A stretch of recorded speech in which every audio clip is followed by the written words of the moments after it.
A Dios sea la gloria, aleluya. Dios les bendiga a todos mis amados hermanos. ¿Quién vive? Y a su nombre. Aleluya. Sean todos bienvenidos a la casa del Señor, los hermanos, las personas nuevas que nos visitan. Nos alegramos mucho de verles en este lugar. Aleluya. Saludo también a todos los que están participando del culto a través de nuestro canal Refugio para el Alma TV. Voy a invitarles a estar puestos en pie y a que abran sus Biblias en el libro de los Salmos, en el capítulo 15. Aleluya.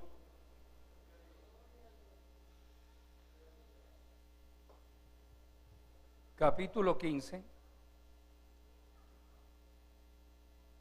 del libro de los Salmos. ¿Cuántos lo han encontrado? Vamos a leer este capítulo completo, son 5 versículos. Ustedes me siguen mentalmente. Jehová, ¿quién habitará en tu tabernáculo? ¿Quién morará en tu monte santo? El que anda en integridad y hace justicia y habla verdad en su corazón. El que no calumnia con su lengua, ni hace mal a su prójimo, ni admite reproche alguno contra su vecino. Aquel a cuyos ojos el vil es menospreciado, pero honra a los que temen a Jehová.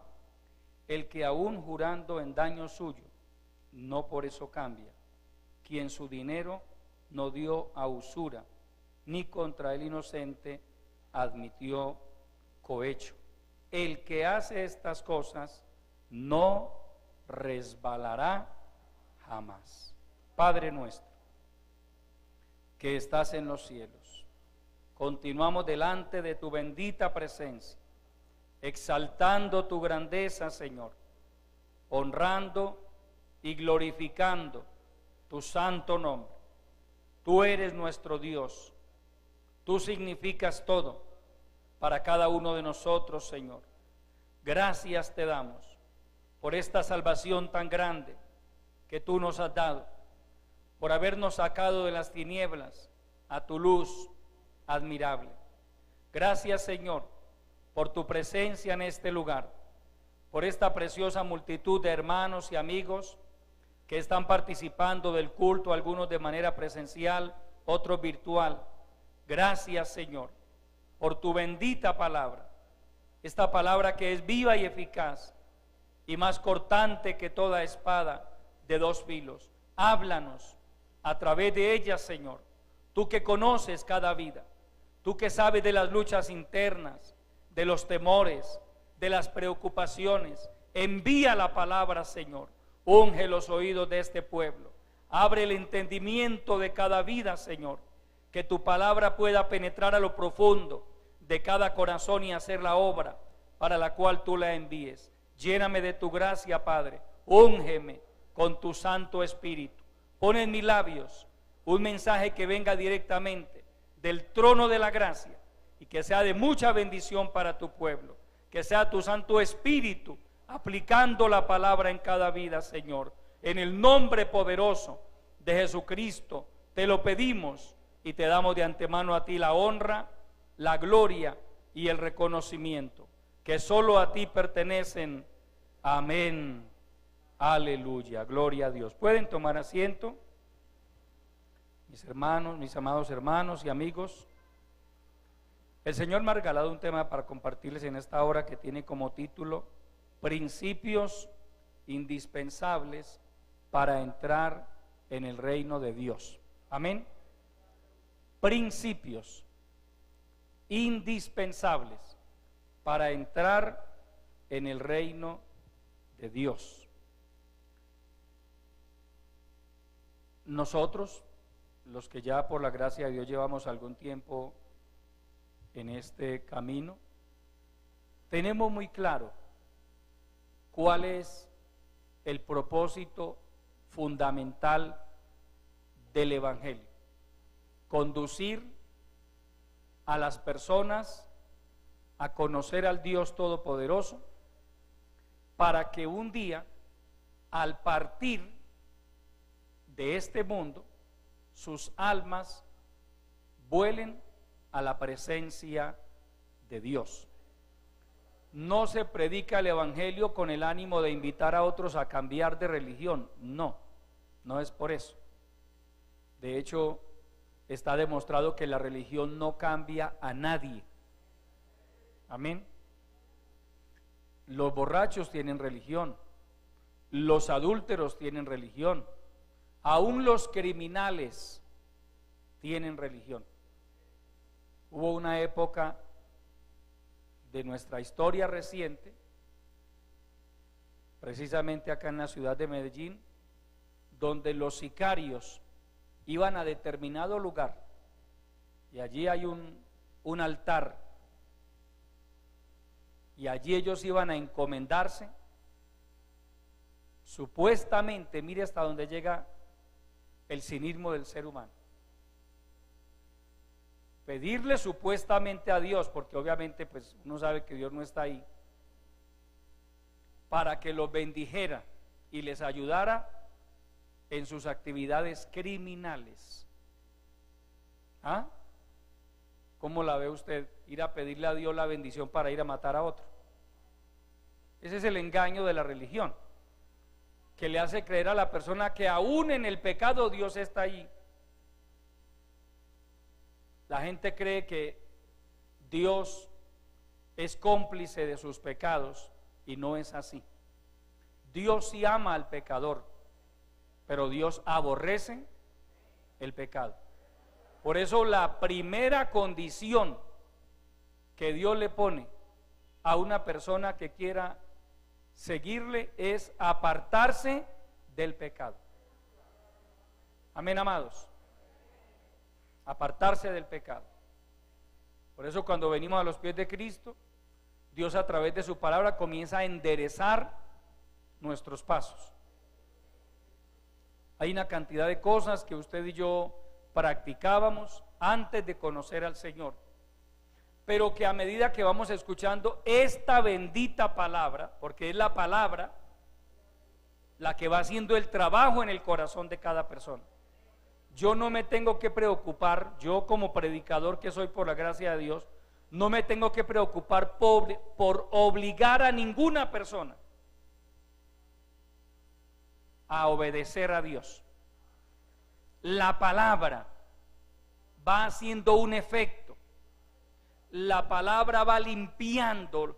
La Biblia enseña que la palabra de Dios limpia, la palabra de Dios liberta, la palabra de Dios transforma. Amén. Porque es viva y eficaz. Entonces, cuando una persona abre el corazón para escuchar la palabra, cuando una persona con algo de sensatez, porque hay que tener algo de sensatez, el que es 100% necio dice: yo no necesito eso, yo no necesito a Dios. Pero el que tiene algo de sensatez, aquel hombre, aquella mujer que aunque hoy ande en pecados, en vicios, en el fondo de su corazón reconoce que hay un Dios todopoderoso y que no cierra su corazón a la palabra, porque el error es cerrar el corazón a la palabra. Amén. Yo comencé a conocer a Dios siendo muy joven, de unos 22 años, porque un día un amigo me invitó a escuchar a una persona que le estaba compartiendo algo del evangelio, y me invitó y yo fui, y ahí comencé a dar esos primeros pasos, porque a pesar de que crecí en un mundo de ignorancia espiritual, en el fondo de mi corazón yo creía en un Dios todopoderoso. Amén. Yo creía en la existencia de Dios, como muchas personas que hoy todavía no son cristianas, pero creen en la existencia de un Dios real. Pero ¿qué es lo que marca la diferencia, hermano y amigo? El empezar a escuchar la palabra de Dios. Porque el Espíritu Santo comienza a aplicar esa palabra en el corazón de cada persona. Y la persona empieza a entender que necesita la salvación de su alma. Empieza a comprender que la salvación del alma no se obtiene por tener religión. La gente se muere con religión y se va para el infierno.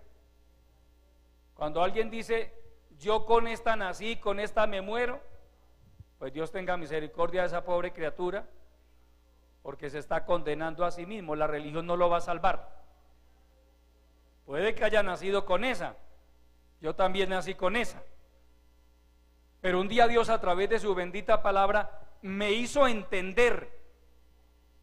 No se trata de religión, se trata de poner la fe en lo que verdaderamente es correcto. Porque la religión le permite al hombre escoger. Yo creo en aquel, otro dice yo le tengo mucha fe a la de allá, otro yo le tengo mucha fe a la de por allá, otro dice yo le tengo mucha fe a la herradura. Pero cuando vamos a la palabra, la Biblia no nos presenta un abanico de dioses y de supersticiones para que la persona escoja. Lo que nos dice la Biblia, hermano y amigo, es: porque hay un solo Dios y un solo mediador entre Dios y los hombres, Jesucristo hombre. Y también dice la palabra que en ningún otro hay salvación, hablando de Jesucristo, porque no hay otro nombre dado a los hombres en que podamos ser salvos. En ningún otro hay salvación. Somos cristianos porque creemos en Jesucristo. Porque hay gente que dice yo soy cristiano y vive revolcándose en el pecado, en la maldad. No es cristiano. No es cristiano. Porque una cosa es decir y otra cosa es ser. Usted puede decir lo que quiera, pero otra cosa es ser. Y por ahí se dice coloquialmente que del dicho al hecho hay mucho trecho. Por eso el apóstol Santiago nos dice: pero sed hacedores de la palabra y no tan solamente oidores, engañándoos a vosotros mismos. El buen cristiano llega a entender eso, que él tiene la responsabilidad de comenzar a obedecer la palabra, de ponerla por obra en su vida. Y eso comienza cuando usted y yo, en la medida en que vamos escuchando la palabra, comenzamos a apartarnos del pecado. Y es más, comenzamos a pedirle al Señor a través de la oración que nos ayude a serle fieles, que nos enseñe a hacer su voluntad. Rápido comenzamos a entender el concepto de la santidad, porque la Biblia dice que sin santidad nadie verá a Dios. Entonces uno, cuando no tiene un conocimiento de la palabra, uno cree que eso de santidad es algo por allá. Se imagina usted por allá alguien así, hermano, que no se mueve y con una aureola aquí en la cabeza y así todo el tiempo. No es el concepto que la Biblia enseña acerca de lo que es santidad. La palabra santidad habla de separación. Es eso: separarse del mundo, apartarse del pecado, para poder agradar a Dios en nuestro diario caminar. Aleluya. Entonces, encontramos por las Escrituras que el objetivo principal de la predicación del Evangelio es llegar al reino de los cielos. ¿Qué dice la Biblia acerca del reino de los cielos? Porque existe el reino de los cielos, como existe el infierno también. Lo que no existe es el purgatorio, pero el infierno sí existe, amigo que me escucha, y el reino de los cielos también. Y así como existe el bien, existe el mal. Así como existe Dios, existe Satanás, que el Señor lo reprenda 1000 veces. Pero hablando del reino de los cielos, la Biblia nos dice que es el mejor lugar del universo, por la sencilla razón, primero, de que allá mora el Dios Todopoderoso. Segundo, allá nadie se envejece, nadie se enferma, nadie se muere. Piense por un momento, hermano, en eso, hermano y amigo. El día que usted y yo partamos al reino de los cielos, porque ese día va a llegar. ¿Usted lo cree o no lo cree? Claro que va a llegar. Usted se va a morir, yo me voy a morir. Y si Cristo viene antes por la iglesia, pues nos vamos en el arrebatamiento de la iglesia. Pero lo que tenemos garantizado es que nos vamos a ir de este mundo. Amén. Allá, usted y yo entraremos. Aquí en esta tierra, en el caso de quienes mueran antes del rapto de la iglesia y quienes han muerto, aquí queda ese cuerpo que quizá padeció todo tipo de enfermedades. En esta carne, usted y yo tenemos luchas, debilidades. ¿Recuerda la expresión del apóstol Pablo? Oh miserable de mí, ¿quién me librará de este cuerpo de muerte? Pablo entendía, yo encuentro una realidad, yo quiero hacer el bien, pero en mi carne encuentro una lucha, algo que me quiere alar hacia el mundo. Yo quiero hacer el bien. Es la lucha permanente de todo verdadero cristiano, hermano. De una u otra forma, la naturaleza humana trata de oponerse a que usted y yo hagamos la voluntad de Dios. Recuerde una cosa, amado hermano, usted no es solamente materia. La materia, el cuerpo físico, la Biblia lo llama el tabernáculo, la morada del hombre. Eso es el cuerpo. Nuestro cuerpo no es otra cosa que el apartamento donde usted vive y el apartamento donde yo vivo. Es un apartamento unipersonal. Amén. Pero realmente usted, lo que lo hace persona a usted no es su cuerpo, es su hombre interior, la parte espiritual. Pablo lo llama el hombre interior, que está compuesto por el alma y el espíritu. Entonces, la tarea del cristiano es, a través de su hombre interior, controlar su naturaleza humana. Usted ve que la gente sin Cristo, hermano, pierde el control, comete locuras. El Hijo de Dios no. ¿Por qué? Porque su vida está controlada por el Espíritu Santo. Pero también todo buen cristiano ha experimentado que hay momentos en que el hombre viejo, la Biblia también habla del hombre viejo, es decir, de esa naturaleza antigua, antes de conocer al Señor, a veces el hombre viejo trata de levantarse. Amén. Entonces, digamos, la vida de la persona, la vida del cristiano, podemos ilustrarla de esta manera. Este micrófono, permítame, se lo ilustro así, es el hombre viejo. Mi mano derecha es el hombre nuevo, es el hombre regenerado, es el hombre salvo, el hombre espiritual. La posición en que debemos vivir usted y yo es esta. El hombre nuevo, el hombre salvo, el hombre regenerado debe mantener al hombre viejo en esta condición, controlado. Cuando se invierten los valores, entonces pasa esto. El hombre viejo pasa a tomar el control y es cuando, hermano, el creyente comienza a actuar de una manera desordenada. Amén. Entonces, por eso la Biblia nos habla de la importancia de controlar el hombre viejo. Y vamos aprendiendo todo eso, que es a través de la oración, que es a través del ayuno, que es a través de la obediencia a la palabra,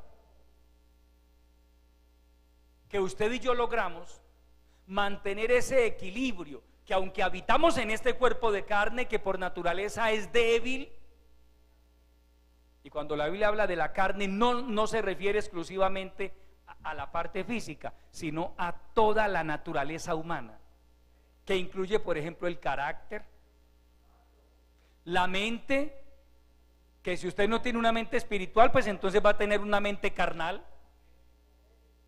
Amén. Así es. Usted tiene dos opciones: o tiene una mente carnal o una mente espiritual. ¿De quién depende eso? Pues de usted.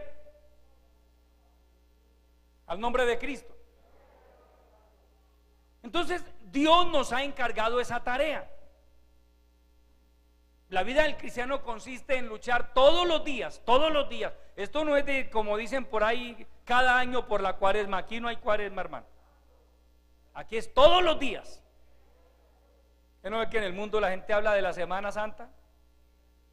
Y esa semana dice que la semana. ¿Y el resto qué? 51 semanas corrompidos y una semanita dice que así. Y lo llaman dice que una época de recogimiento y reflexión. No, la Biblia no enseña, hermano, perdónenme la expresión, eso es carreta. La Biblia nos dice: sed pues vosotros santos en toda vuestra manera de vivir, en toda. Lo cual habla de todos los días de la vida. El cristiano está llamado a ser una persona diferente en todos los aspectos. Por eso un buen cristiano no consume licor, no fuma, no comete adulterio, no fornica si es soltero, no ve pornografía, sea soltero o casado, no ve pornografía. Amén. No anda por ahí en cosas, hermano, que él sabe ya por la palabra que desagradan al Señor. La gente sin Cristo anda en una cantidad de porquerías, hermano. El Hijo de Dios no. Si usted dice que es hijo de Dios, su comportamiento debe ser diferente al de los demás. La Biblia nos exige a usted y a mí ser diferentes. Porque si somos iguales a ellos, entonces no estamos haciendo nada, amado hermano. Aleluya. Entonces, le decía que al partir de este mundo entraremos en una esfera completamente diferente a la que vivimos en este mundo. Aquí usted y yo vivimos preocupados por todo. Salimos a la calle y usted tiene la preocupación que de pronto un ladrón, que de pronto un carro lo atropelle. Todo el tiempo usted ve que alguien va a salir de la casa y le dice: mucho cuidado, tenga cuidado con esto, tenga cuidado con lo otro, no saque el celular en la calle. ¿Cuánta gente ha estado con el celular hablando o chateando y se lo arrebatan? En el cielo no. La Biblia dice que en el cielo no hay ladrones. Allá tampoco hay carros que atropellen la gente. Allá no hay virus. Allá no se producen pandemias. Amén. Allá hay vida eterna. Ahora mire, independientemente de la edad que tenga la persona al morir, estoy hablando del cristiano, del hombre y la mujer redimidos con la sangre de Cristo. Porque a veces la gente pregunta, hermano, entonces mi abuelita que murió de 98 años, allá en el cielo la vamos a ver así a toda hora. No, hermano, no, allá no. Es que lo que se envejece es este cuerpo. El alma no envejece. Amén. Y es más, el propio cuerpo del cristiano va a ser resucitado para ser un cuerpo glorificado. La redención del hombre abarca también el cuerpo. Por eso la redención del ser humano no es completa hasta que no se produzca la resurrección de los muertos en Cristo. Hasta el día de hoy han muerto millones y millones y millones de cristianos a través de la historia. El primer muerto que registra la Biblia es Esteban. Es el primero. El primer cristiano que registra la Biblia en Hechos de los Apóstoles que murió fue Esteban.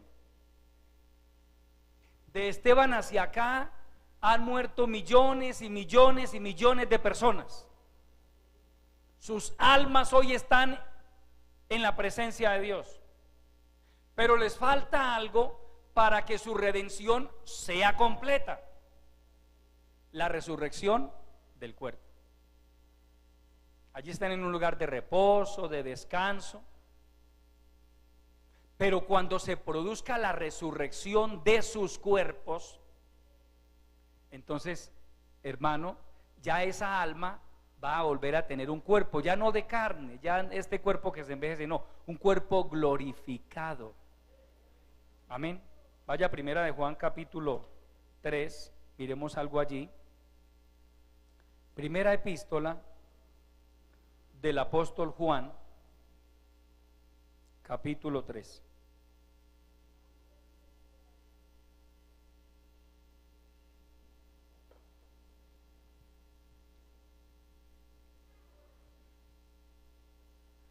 Lea desde el verso 1, Primera de Juan capítulo 3, vamos a leer los primeros versículos.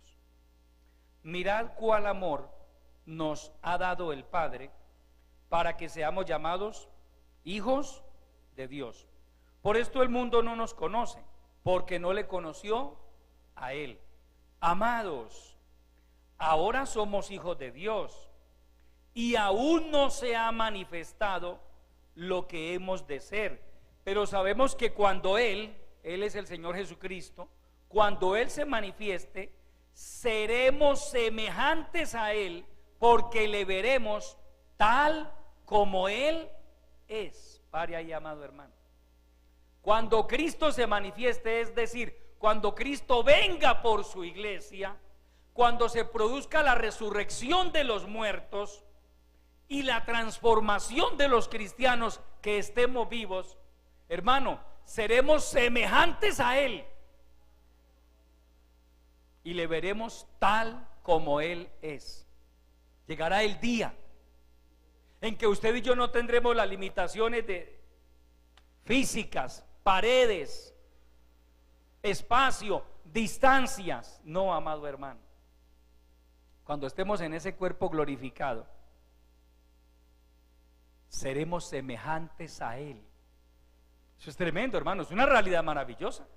Seremos semejantes al Señor. Es más, le veremos. Hermano, mire, cualquier ser humano que viera al Señor en este momento caería muerto. Amén. Porque en esta naturaleza humana no podemos, salvo que el Señor en su misericordia permita que alguien le vea y no muera. Pero la Biblia dice literalmente que nadie puede ver a Dios en esta naturaleza humana. Pero cuando Él venga, cuando Él se manifieste, eso habla del momento del arrebatamiento de la iglesia, en que se producirán dos acontecimientos maravillosos. Primero, la resurrección de todos los que han muerto en Cristo. Luego nosotros, dice el apóstol Pablo, los que vivimos, los que hayamos quedado, hablando del pueblo cristiano, seremos transformados en un momento, en un abrir y cerrar de ojos, a la final trompeta, porque se tocará la trompeta y los muertos serán resucitados y nosotros seremos transformados en un momento, en un abrir y cerrar de ojos. ¿Cuánto se demora usted para parpadear? Todo el tiempo usted y yo parpadeamos, ni siquiera nos damos cuenta. Usted no tiene que estar pendiente, hermano, parpadee, no, eso es algo mecánico, los ojos lo hacen, pero todo el tiempo estamos parpadeando. Por eso dice la palabra que será en un momento, en un átomo de tiempo, porque la palabra momento en el original griego es átomo, una partícula de tiempo, una milésima, una millonésima de tiempo. Eso va a demorar el momento del rapto de la iglesia. Por eso usted no puede decir como algunos dicen por ahí, hermano, si el Señor viene por la iglesia yo me le pego a mi mamá de la falda. Es que la falda va a quedar aquí. La falda, por más fina que sea, el pantalón por más fino que sea, la chaqueta por más fina que sea, eso no entra al cielo, eso se queda aquí. Nuestros cuerpos van a ser transformados y volaremos al cielo para nunca más enfermarnos, para nunca más envejecernos, para nunca más debilitarnos. Amén, amados. Veamos un pequeño destello de lo que es el cielo según la Biblia. Vaya a Apocalipsis, capítulo 21, aleluya. Gloria a Dios.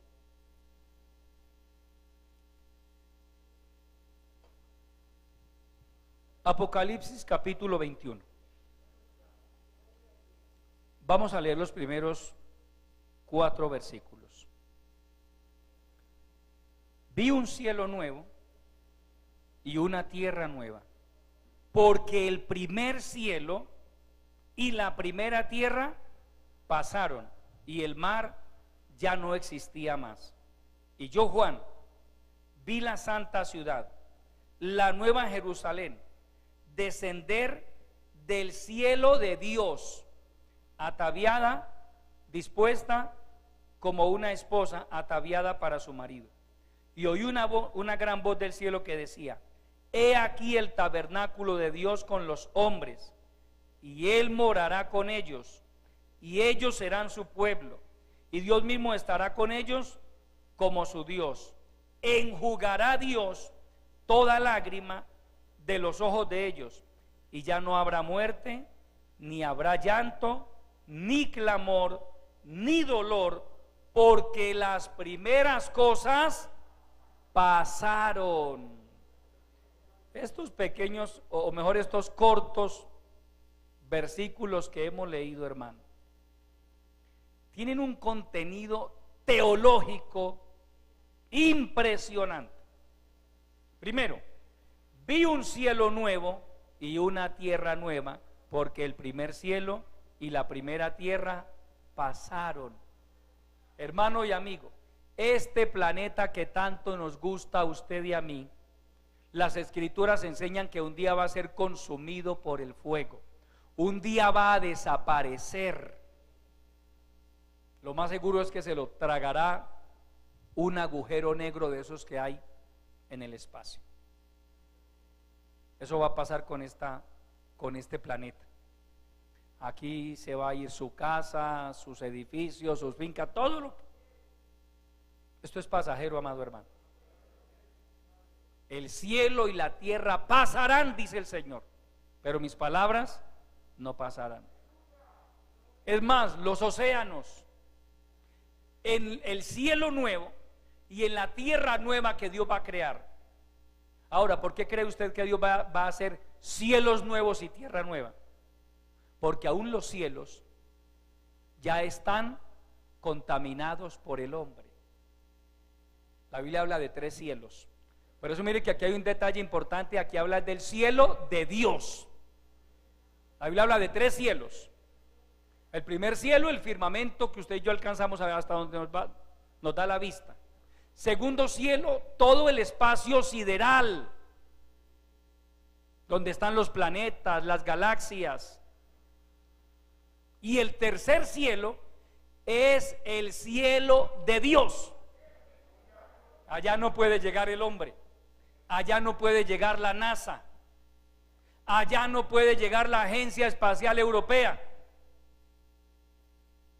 Miren la salvedad, la claridad que hace la palabra.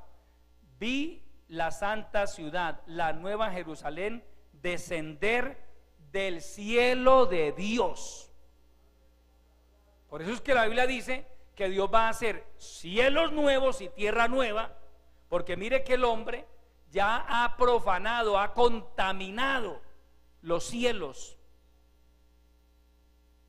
Ya el hombre ha llegado hasta los cielos, no al cielo de Dios, sino hasta el segundo cielo, cuando con sus naves ha ido ya a Marte, a la Luna y a otros lugares.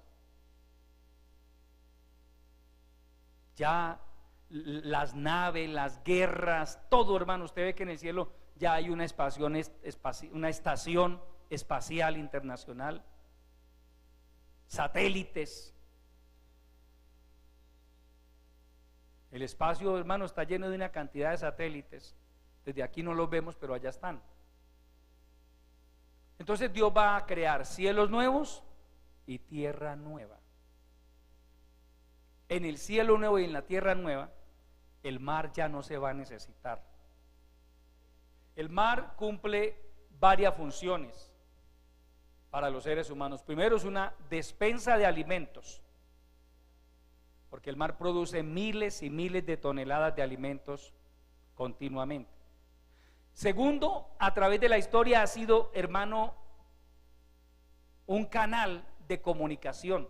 A través de los océanos los hombres se comunican, se transportan mercancías, personas, etcétera.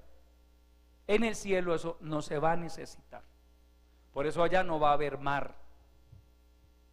Pero hermano, yo siempre he dicho, si esto aquí es agradable, ¿cómo irá a ser esa nueva tierra que Dios irá a crear?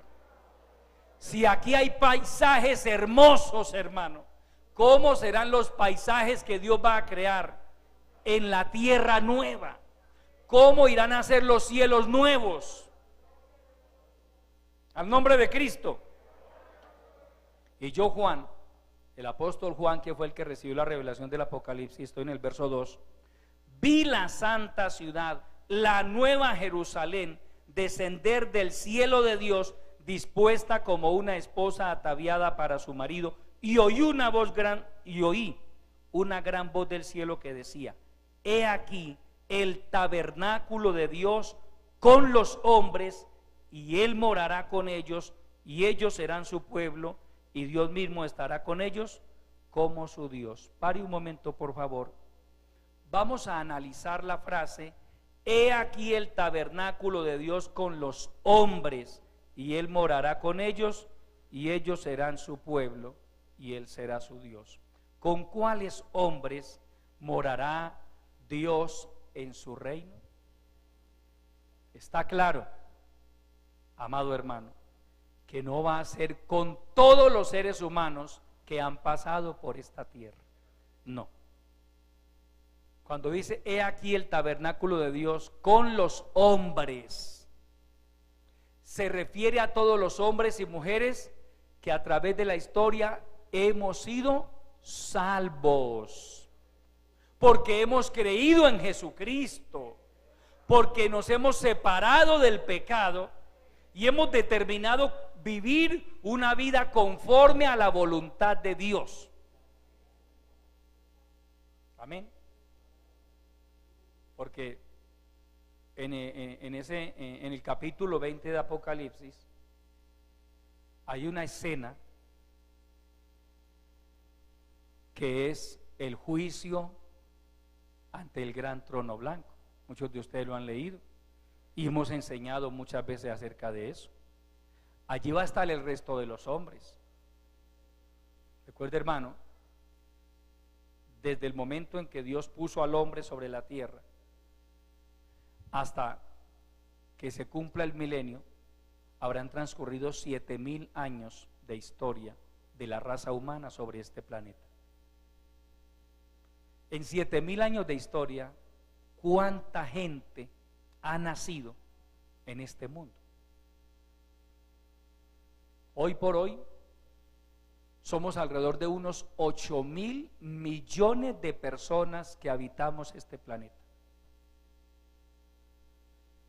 Usted se imagina en 6,000 años de historia, hablando hasta el día de hoy, ¿cuánta gente ha pasado por este mundo? Toda esa gente, de hecho, hay que decirlo, la mayoría no ha sido salva. ¿Por qué la mayoría no ha sido salva? Porque no han creído en Dios. Tristemente, la mayoría de la gente rechaza el evangelio. Lo rechazan. Hay gente que dice: yo no creo que un Dios tan bueno me vaya a condenar a mí. Tiene toda la razón. Dios no condena a nadie. La gente se condena sola. Al no creer en Jesucristo, al rechazar el mensaje del evangelio, la gente se condena a sí misma. Eso lo enseña la Biblia. Y esta es la condenación, dice el apóstol Juan, que la luz vino al mundo. Jesucristo vino al mundo. Jesucristo es la luz del mundo. Y los hombres amaron más las tinieblas que la luz. Los hombres amaron más el pecado, amaron más la maldad. Hay gente que dice: yo no me voy a volver cristiano, porque si me vuelvo cristiano no puedo volver a bailar, no puedo volver a tomar, no puedo seguir adulterando. Entonces ellos mismos toman la decisión de irse al infierno. Amén. Aprovechemos que estamos en Apocalipsis capítulo 21 y lea por favor el verso 8 de ese capítulo. No, vamos a leer, hermano, desde el verso 5. Vamos a continuar con la idea que tenemos o que traemos. Verso 5. Y el que estaba sentado en el trono dijo: he aquí, yo hago nuevas todas las cosas. Y me dijo: escribe, porque estas palabras son fieles y verdaderas. Y me dijo: hecho está, yo soy el alfa y la omega, el principio y el fin. Al que tuviere sed, yo le daré gratuitamente de la fuente del agua de la vida. El que venciere heredará todas las cosas, y yo seré su Dios y él será mi hijo. Verso 8. Pero los cobardes e incrédulos, los abominables y homicidas, los fornicarios y hechiceros, los idólatras y todos los mentirosos tendrán su parte en el lago que arde con fuego y azufre, que es la muerte segunda. Si ve que cuando dice el verso 3, he aquí el tabernáculo de Dios con los hombres, y Él morará con ellos, y ellos serán su pueblo, ¿no se refiere a toda la raza humana? Mire, hermano, la raza humana se divide en dos grupos: los que estamos en Cristo y los que están sin Cristo, los que viven sin Cristo, los que rechazan a Cristo. Y hay un pequeño remanente diseminado por el mundo, a lo largo y ancho del planeta. Hay hombres y mujeres que adoramos al Dios Todopoderoso, que confesamos a Jesucristo como nuestro Salvador personal, que nos reunimos. Algunos tenemos el privilegio de reunirnos en templos, otros lo tienen que hacer por allá en cavernas, en sótanos. Amén. Otros tienen que ser cristianos de una manera clandestina, en países como China, como Corea del Norte, países musulmanes. La gente no puede expresar su fe abiertamente como nosotros. Pero lo tremendo es que hay cristianos en esos lugares, hermano. Hay cristianos en China. Hay cristianos aún en Corea del Norte. Corea del Norte es un país, hermano, enemigo de Dios. Ser cristiano allá es un delito que puede costar inclusive la pena de muerte o los envían a campos de concentración en Corea del Norte. En China ser cristiano, hermano, es un delito que se paga con cárcel. Y aquí es tan bueno ser cristiano que la gente ni siquiera viene al culto. ¿Sí? ¿Le da pereza? ¿Usted sabe cuánto anhelaría un creyente chino o de Corea del Norte o en esos países musulmanes poder estar reunido en un templo como estos, alabando al Señor, adorando a Dios con la libertad que usted y yo podemos hacerlo? Sin embargo, es tan grande el poder de Dios, hermano, que tiene cristianos en todas partes. Amén. Dios tiene un pueblo, hermano, que le ama y que le adora en todos los lugares del mundo, porque dice la palabra: y será predicado este evangelio del reino en todo el mundo para testimonio a todas las naciones, y entonces vendrá el fin. Hoy el evangelio se predica por todas partes. Es más, hay gente que se alimenta espiritualmente a través de estos medios que Dios hoy ha entregado a la iglesia, medios de comunicación. Ellos solamente se pueden colgar de esa manera, no porque les dé pereza ir al culto, sino porque no tienen otra alternativa. Aleluya. Entonces le decía que la humanidad se divide en dos grupos: quienes estamos en Cristo y quienes viven sin Cristo. Para quienes estamos en Cristo hay promesas maravillosas, hermano. Un día usted y yo vamos a pasar de este mundo a la vida eterna. Así en esta tierra hayamos tenido problemas, dificultades, enfermedades, luchas, necesidades. Ahí está la palabra. Allá no habrá llanto, ni muerte, ni dolor, porque las primeras cosas son estas. Pasaron. Esto va a pasar, hermano. El mundo pasa y sus deseos, pero el que hace la voluntad de Dios permanece para siempre. Esa es la esperanza bienaventurada del cristiano. Por eso es que vale la pena ser fieles al Señor, amados hermanos. Es que esto aquí es un ratico. Amén. Esto es un momento. La vida del ser humano es demasiado breve, pero lo maravilloso nos espera allá. El otro grupo, los que dicen: yo no me vuelvo cristiano, yo no necesito ser cristiano, dicen algunos, clasifican en este versículo 8. Pero los cobardes e incrédulos, los cobardes, los que asisten a una iglesia cristiana, los que oyen la palabra, pero se ponen a evaluar y dicen: esto es muy complicado. O sea, hace que ese pastor no los deja a ustedes tomar cerveza, ¿cierto? ¿Cierto que ese pastor no los deja ir a ustedes a bailes? Porque así lo mira la gente. Aquí el verdugo es el pastor. ¿Cierto que ese pastor no lo deja a usted tener una amiguita por ahí? Entonces ellos comienzan a analizar y dicen: no, esto no. Y encima de eso me toca ir a la empresa a decir que soy evangélico. No, qué vergüenza. Los cobardes. Ahí están los cobardes. Los que escuchan la palabra, los que alcanzan a creer, pero dicen: no. Es más, dicen algunos: ser cristiano es muy difícil. No, algunos de nosotros, por la gracia del Señor, llevamos más de 20 y 30 años en este camino. En mi caso personal, para la gloria del Señor, más de la mitad de mi vida la he caminado con el Señor, y no me pesa. Y le puedo decir a usted, no es difícil ser cristiano, todo lo contrario, es una bendición ser cristiano. ¿En qué radica eso? En la decisión que toma la persona. Voy a buscar a Dios, voy a caminar con el Señor. Que mi mamá dice, que mi papá dice que no, que digan lo que quieran. Voy a seguir a Cristo.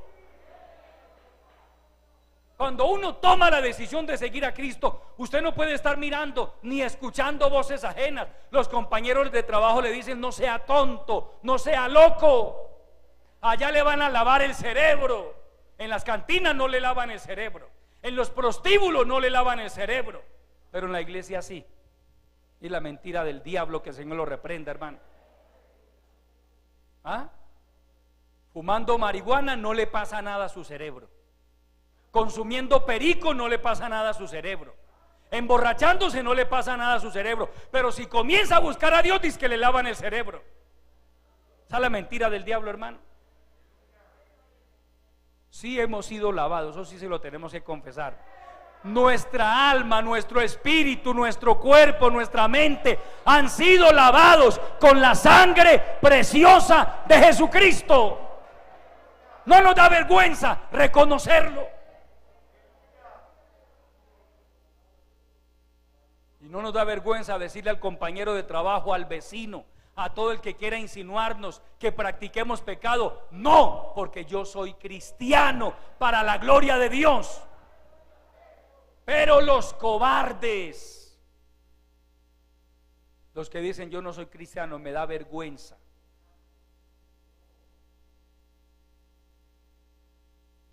Y tampoco me quiero apartar del pecado. Esos son los cobardes. Otro grupo, los incrédulos. Yo no creo en eso. Yo no creo. Entonces la Biblia dice que también tienen su lugar donde van a estar. Un lugar al que la Biblia llama el lago que arde con fuego y azufre. Porque así como para nosotros hay un lugar en el reino de los cielos, la nueva Jerusalén, la ciudad de Dios. Dios tiene una ciudad, hermano. Si aquí en la tierra hay ciudades hermosas, ¿cómo será la nueva Jerusalén, amado hermano? Para empezar, la Biblia dice que las calles son de oro. ¿Ah? Las calles son de oro, pavimentadas en oro, hermano. Eso tiene que ser maravilloso. Allá hay paz. Allá menos mal no va a estar ese señor Vladimir Putin, ese no va a estar allá. Amén. Que amenazando, que los explotamos, que la bomba atómica, allá nada de esas cosas, hermano. Nada. Nada. Al nombre de Cristo. Los incrédulos, yo no creo en eso, tranquilo. Para esa persona hay un lugar especial llamado el lago que arde con fuego y azufre. O sea, hermano, la persona escoge: o pasa la eternidad en el reino de los cielos, o pasa la eternidad, porque la muerte segunda es la condenación eterna. Escoja usted, ¿dónde quiere pasar la eternidad? ¿En el reino de los cielos o en el lago que arde con fuego y azufre, que es la muerte segunda? Es decir, la condenación eterna. Los cobardes e incrédulos, los abominables, porque practican pecados abominables que por supuesto desagradan a Dios. Todo tipo de inmoralidad sexual, todo tipo de vicios, de mentiras, brujerías, hechicerías, idolatrías, todo eso abomina a Dios. Adorar una imagen lo abomina a Dios. Invocar demonios lo abomina a Dios. Al nombre de Cristo. Los abominables y homicidas, los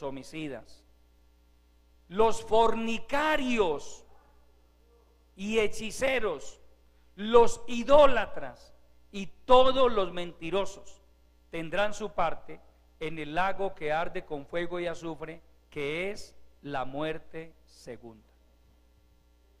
Por eso la pregunta que plantea el salmista en el capítulo 15 del libro de los Salmos es Jehová. ¿Quién habitará en tu tabernáculo? ¿Quién morará en tu monte santo? La Biblia habla del monte de Dios, amado hermano, de la morada de Dios allá en el reino de los cielos. ¿Quién? ¿Quién habitará? No cualquiera. Ya lo hemos mirado por las escrituras. Pero hay unas características que el salmista comienza a nombrar acá en el verso 2. Él dice: ¿quién habitará en el monte de Dios, en la presencia de Dios? El que anda en integridad y hace justicia y habla verdad en su corazón, el que no calumnia con su lengua, ni hace mal a su prójimo, ni admite reproche alguno contra su vecino. Vamos a ir por partes, porque la idea es ir desglosando parte por parte. El que anda en integridad, ¿quién habitará en tu tabernáculo? Detengámonos por un momento en esas dos preguntas del verso 1. Jehová, ¿quién habitará en tu tabernáculo y quién morará en tu monte santo? Vaya al capítulo 24 de este mismo libro, para que note que allí la pregunta se repite. Capítulo 24, versículos 3 al 5. ¿Quién subirá al monte de Jehová y quién estará en su lugar santo? Y ahí dice quiénes pueden hacerlo: el limpio de manos y puro de corazón, el que no ha elevado su alma a cosas vanas, ni jurado con engaño. Él recibirá bendición de Jehová y justicia del Dios de salvación. Verso 6. Tal es la generación de los que le buscan, de los que buscan tu rostro, oh Dios de Jacob. Pero mira, amado hermano, que aquí prácticamente se repite la pregunta: ¿quién subirá al monte de Jehová y quién estará en su lugar santo? Eso de que tanto en el capítulo 15 como en el capítulo 24 se repitan las mismas preguntas, eso indica que el asunto es serio y que debe conducir a cada persona a una reflexión profunda y honesta. ¿Será que yo voy a entrar al reino de los cielos? Otra reflexión: ¿qué tengo que hacer para entrar al reino de los cielos? ¿Cuántos de ustedes se quieren ir? No me vaya a responder todavía. ¿Cuántos se quieren ir para el lago que arde con fuego y azufre? ¿Cierto que no? ¿Cuántos se quieren ir para el infierno? A ver.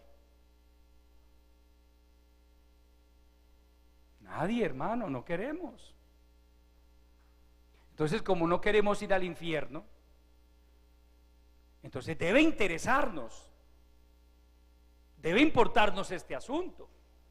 Como no quiero ir al infierno porque yo encuentro por la palabra que el infierno es real, que el lago que arde con fuego y azufre es real, entonces mi pregunta debe ser, mi preocupación personal: ¿qué debo hacer entonces para ir al reino de los cielos? Para morar en el monte de Dios, en la nueva Jerusalén. Y la Biblia comienza a darme las pautas. Dios, a través de su palabra, comienza a enseñarnos qué debemos hacer. Mire, cualquier ser humano, por malo que haya sido, si se arrepiente de todo corazón, puede ir al cielo, porque Dios perdona los pecados. Amén.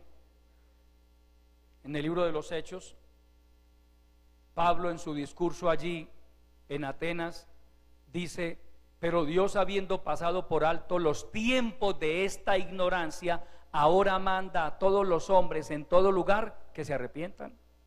Cualquier hombre, cualquier mujer que se arrepienta de sus pecados, los que haya cometido, si se arrepiente de todo corazón, Dios le perdona. Que fue lo que un día hicimos nosotros. Un día creímos en Jesucristo, nos arrepentimos de nuestros pecados y nos apartamos de ellos. Porque aquí no funciona eso de que el que reza y peca empata. Eso no funciona con el Señor. Amén. Eso es un eslogan de la religión, no es un eslogan bíblico.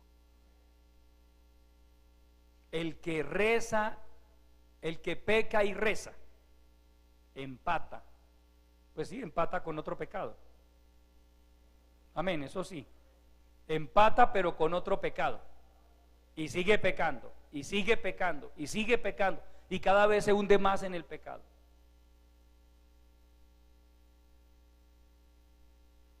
Aquí es, usted quiere agradar a Dios, apártese del pecado.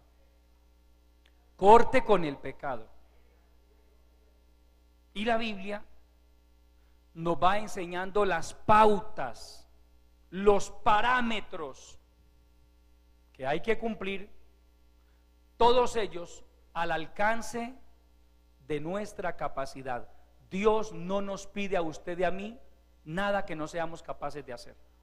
Por eso cuando la gente dice es que eso es muy difícil, Dios le dice mentiras, no es difícil. Vaya a Deuteronomio capítulo 30 y le voy a demostrar por la palabra que no es difícil hacer la voluntad de Dios. Al nombre de Cristo. Capítulo 30 del libro de Deuteronomio. Recuerde que Deuteronomio es el quinto libro del Antiguo Testamento.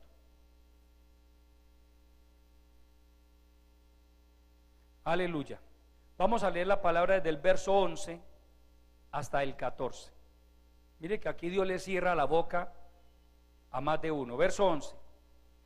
Porque este mandamiento que yo te ordeno hoy no es demasiado difícil para ti, ni está lejos. No está en el cielo, para que digas, ¿quién subirá por nosotros al cielo y nos lo traerá y nos lo hará oír para que lo cumplamos? Ni está al otro lado del mar, para que digas, ¿quién pasará por nosotros el mar para que nos lo traiga y nos lo haga oír para que lo cumplamos? Porque muy cerca de ti está la palabra, en tu boca y en tu corazón, para que la cumplas. Porque muy cerca de ti, hermano, está la palabra. Yo le pregunto, ¿cuántas veces usted y yo hemos escuchado mensajes de la palabra de Dios? Amén. ¿Cuántas veces hemos leído usted y yo la Biblia? Y el Señor dice, no es difícil. Es más, en el Nuevo Testamento dice, porque mi yugo es fácil y ligera mi carga. El término yugo habla de compromiso. Si uno quiere seguir a Dios, se tiene que comprometer con Él. Y Él dice, mi yugo es fácil. La carga que yo deposito sobre sus hombros es ligera, es decir, no es pesada. Este mandamiento que yo te ordeno hoy no es difícil. No es difícil. Ser cristiano ni es difícil, ni menos es imposible. Simplemente hay que tener la voluntad. Hay que tener el deseo de agradar al Señor. La palabra, hermano, mire, ¿usted cree que la gente de la antigüedad tenía el privilegio que usted y yo tenemos de tener un ejemplar de la Biblia? No lo tenían. Hoy muchos de nosotros tenemos 3 y 4 Biblias en la casa, fuera de las que puede tener en el celular, en el computador. Porque muy cerca de ti está la palabra, en tu boca y en tu corazón, para que la cumplas. Ese es el propósito. Para eso se predica la palabra, para que usted y yo hagamos lo posible por cumplirla, por vivirla. Y eso, amado hermano y amigo, es lo que nos produce bendición. Obedecer la palabra trae bendición. ¿Quiere que Dios lo bendiga? Obedézcale.